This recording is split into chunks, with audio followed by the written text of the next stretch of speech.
The Godox Cube S does not disappoint when it comes to audio quality. As a matter of fact, this entire video is recorded exclusively with the Godox Cube S so that you have an idea how this mic actually performs. Now, I've been using these microphones for a little over 6 weeks now, and I can honestly say that I've not had any complaints whatsoever. I do have some little qualms, which we'll get into later on in the video, but when you consider its price range at just around $99 US, it's definitely a solid choice. However, the competition in this place is quite fierce, especially when you consider mics like the Maono Wave T5, the new Boya Link 3, as well as the Holland Lock M2 or even the M2S. So I don't think the concept of a best wireless microphone really applies. It's more about what microphone works best for your unique scenario and what features you tend to prioritize the most. In this video, we're going to be unboxing, testing the audio quality, doing side-by-sides with another microphone just to give you some context, and ultimately find out if the Godox Cube S is the microphone you should be considering, or should you look towards the Cube C, because it does have a key feature that's absent from the Cube S. So with that being said,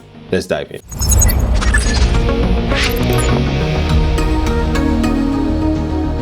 Now, before I go any further, Godox sent this mic out to me because I asked nicely and I wanted it all to myself to review it for you guys. I mean, what else were you thinking? They have absolutely no idea when this video does go out, and they have zero inputs into what I get to say about this video. So that being said, let's burn some bridges now, shall we? So what exactly are we dealing with when it comes to the Godox Cube S? Well, if we go over the specs that I actually think matters when it comes to using these wireless microphones, this is an omnidirectional wireless lav mic that captures 24-bit audio at 48,000 kilohertz, which is decent for most of us. A lot of people love to have the 32-bit float. It does definitely have its merits, but by no means is it an absolute requirement whatsoever. The other thing here is it's got a signal to noise ratio of about 70 dB, and this is basically the ratio of the signal, which is your voice, to the background audio. You also get a maximum sound pressure of 115 SPL, if I'm not mistaken, and this can also record in mono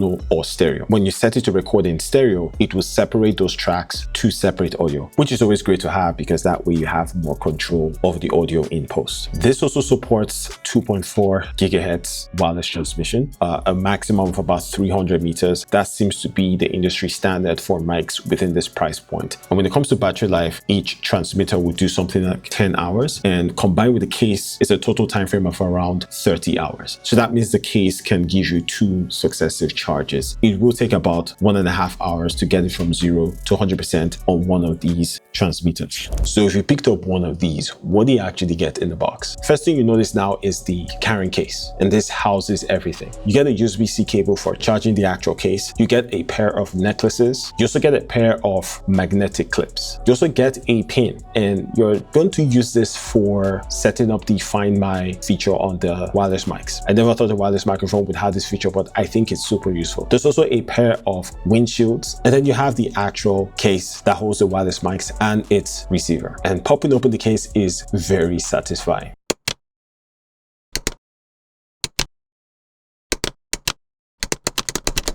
Now you also get some stickers. If you wanted to cover up the branding or give your microphone a little bit of character, I guess this work. For me personally, I would have preferred if you had something that was just plain black or a plain color. I think that works better, but I don't really mind the way it shows up in my shots anyway. When it comes to mounting options, as you can tell, there are a few ways you can do this. My favorite way is with the magnetic plates. These will just allow you to clip the mic anywhere you want it. If you want it at the center of your chest, towards the side, off center, you can pretty much set it however you like. The next option here would be the necklaces. My worry with this is if there is any type of movement, this would most likely catch all that rustling. The other way is with the magnetic clips. This will typically be set up at the collar of your shirt or like the pocket square area. If this is something you generally prefer, I guess this works. Now, do bear in mind that how you set these off have a pretty significant impact on how your voice is going to come across. Right now I have it here, and this is the ideal position I like to have it. Now that I have it at the lower part of my chest, I would definitely sound a little bit different. And I think it's going to pick up more of the ambient sound, so more resonance, more echoes, things like that. So that's one thing to consider. If I have it off center like this is how most people typically have it. But I figure that if you turn to the left, it might not pick up a voice as loudly as if you have your head turned to the right. To avoid those types of inconsistencies, I like to have it somewhere around here. Again, play around with the positioning to see what sounds best to your ear. So what is the setup process like for these microphones? You first of all take the receiver out of the case and plug this to either your phone or a computer. As soon as you plug it on there, one of those lights should start flashing. Next, you take out one of the receivers or mics and it's going to automatically connect. You'd know it's connected because the lights would flash solid. Now for further customization, you have the Godox app that you can download onto your phone. iPhone or Android, this would work. On here, you can do things like set your gain levels, set the noise reduction strength, whether you want it to be weak or strong. There's also something called amplifier mode. This would generally just boost your signal, but you definitely want to be careful. You can see your audio levels, so definitely make sure that you're not clipping. Now, when it comes to wireless microphones generally, design isn't like top of a list for what you're looking at for. I mean, you're predominantly using them for their sound. However, it doesn't hurt if it looks good. One thing you notice right away is its very small footprint. It's made up of plastic all through. It doesn't feel cheap at all. They do come in either white or dark gray, which is the one that we have right now. You also get these very distinct slant designs, as well as the bold Godox branding. On the side of the capsule or charging case, there is the USB-C port, which you're going to use for charging mostly. There's also a hole cut out on the other side of the charging case that would allow you to use like a lanyard. So if you want to have this over your neck or hang over something, it's great that you have that on there. I have the Maono Wave T5 and it doesn't have such. So yeah, it's the little things sometimes. The magnets in the case are quite strong, so there's no fear of the microphones falling out. However, I would say that the magnet that's on the piece that holds the receiver is not as strong as the rest, so just be aware of that when you're handling these microphones. Now, each transmitter has an orange button on the side and it serves two purposes. A quick tap will turn on noise reduction. As you can see now, it's orange, so it means that it's on.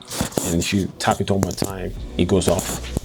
And if you hold it for like 2 seconds, it'll turn off the wireless microphone. Overall, I just love how small and compact the wireless microphone has been put together. If you take just the capsule, this is pretty much everything that you would need. And if you were to take the entire case, everything goes in the bag as well. So right now we're recording raw, no noise reduction, nothing done in post. This environment is not sound treated at all. So it's literally the worst scenario. But I do think it's actually great because most people who you're going to see the reviews, they have their setups almost perfect. So if the background noise is dealt with properly, then you know that this mic is really good. So again, right now is raw, no post-processing, no noise reduction. This is what you get. Now this is with noise reduction set to weak. So how well is that doing in removing the noise that you heard before? I think it does a good job in not really affecting your voice and making it sound weird. Although I will say that if you just record straight out of this mic with no noise reduction, I think that's where you're getting the best quality. Only use noise reduction if it's something you absolutely need to use. But if you can get away with doing it in post, if you have something like DaVinci Resolve, I 100% recommend doing it in post because you don't want to lose any quality coming out of the mic. But again, this is the weak setting. This is what you can expect to get out of the mic. Now, this is with the noise reduction set all the way to the max. So at this point is where you're going to start to notice some weirdness introduced to your voice. This is what you can expect to get straight out of the mic with maximum noise reduction, nothing added in post, no de-essers, nothing. So hopefully this gives you an idea of what to expect. So this is an outdoor test, and to my left I have the Maono Wave T5. I'm just using that as scratch audio, but it will feature some comparison during the course of the video. On the right we have the Godox Cube S.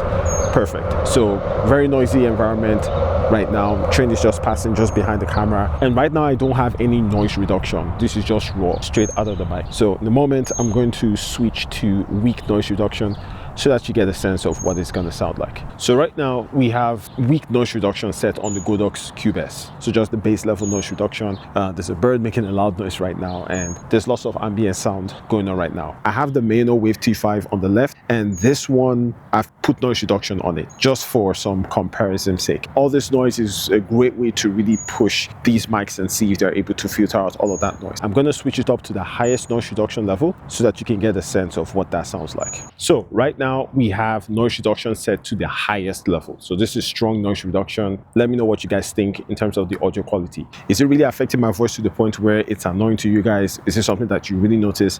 Just let me know in the comment section. Another thing I wanted to kind of test out is how much of an impact the signal to noise ratio, actually featured in the quality of the audio that you heard. The Maono Wave T5 does have a higher signal to noise ratio of about 80 dB, and the Godox is somewhere around 70 dB. So that's a 10 dB difference. Are you able to tell that sound difference? We'll only tell once we review the footage afterwards.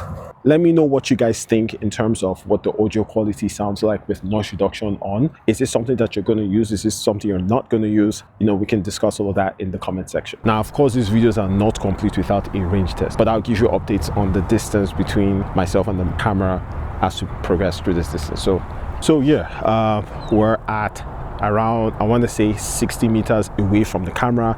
There's not really anything obstructing, maybe a little bit of some branches there, but other than that, there's no real obstruction between myself and the camera. So hopefully it should be capturing my audio fairly decently.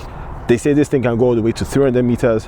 I don't know if you guys can see, but there's no way I'm going to be staying 300 meters away from my camera and my phone, just sitting there as a nice dock. Yep, we're at around 100 meters away from my camera, and I don't really care at this point. I'm never going to be using it this way, and even if it cuts out, it's not a feature that I need anyways.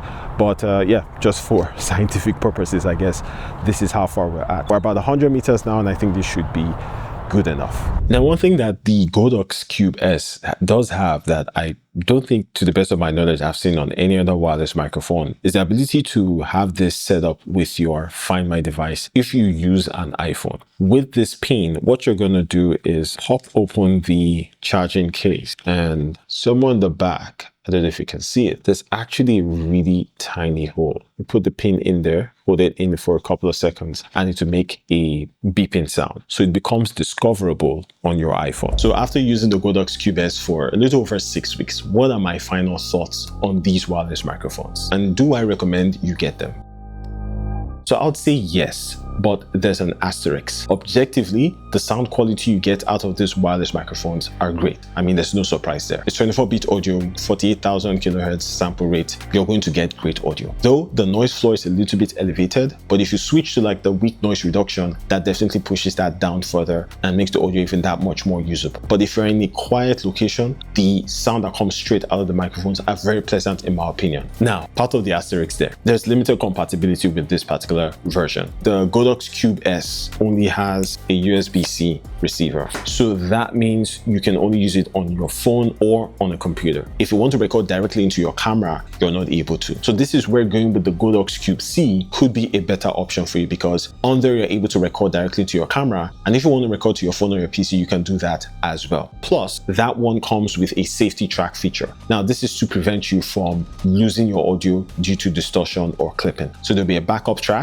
And if this is something that's important to you, that's another reason for you to want to go with the Godox Cube C. Now, the question is, can you do better for the price of $99 US? Yes, you can, technically. So for example, the Boya Link 3, it just came out recently, and it has better signal to noise ratio, has better AI noise reduction. So objectively on paper, it's better, but you do have to test these things. You can also go with the Maono Wave T5. That technically has a better signal to noise ratio and comes with a camera receiver for the same price. So in terms of value, I'll definitely recommend the Maono Wave T5 in that regard. And then if you have money, you can always go with DJI. At the end of the day, you can't really go wrong with the Godox Cube S. It just sounds great, very simple to use. And I think the compact design is what wins me over compared to like the audio quality or any other thing. Hopefully this video gave you a really good understanding of what it's like to have the Godox Cube S. There are affiliate links in the description for best prices you can get. Pick up one of these. They'll be at no extra cost to you, but definitely helps the channel, and it makes creating these videos just a bit more viable for me, just because it takes that much time. And I massively appreciate any purchases you make through any of the links in the description. With that being said, stay safe, and I'll catch you in the next one.